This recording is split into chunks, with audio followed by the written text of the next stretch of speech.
Hello guys! For today's video ay magluluto ng kohol si Cook. So ngayon, inutos niya sa akin na gupitan ko yung bandang gata ng kohol. Nagtaka pa nga ako kung bakit kailangan pang gupitan. Pwede namang sipsipin. Ay hindi, sungkitin pala. Dito nga ay lumapit si Cook sa lababo para hugasan yung isda. Pero alam mo ba, bago niya hugasan yan, inamoy-amoy niya muna. Tinanong ko nga siya kung bakit niya inamoy-amoy yung isda. Ang sabi niya sa akin, malangsa raw. Dito nga ay patuloy pa rin akong nagugupit at maya-maya ayan, lumapit na naman si Cook at inamoy-amoy na naman yung isda. Hindi ko maintindihan kung bakit siya nababahuan. Sariwa naman yung isda at bagong bili, baka naman talagang iba yung pang-amoy niya. Sinasabi ko nga na ganyan lang talaga ang amoy niyan. Na para bang hindi ko maintindihan kung magkalaban ba o magkakampi talaga ang Pilipinas at China.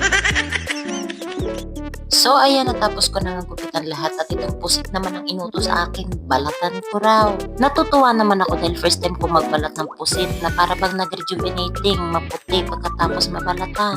At nang maluto na nga, syempre ano pang gagawin kundi kumain. Salamat nga pala sa panonood ng walang kwenta kong vlog. Thank you for watching. Bye-bye!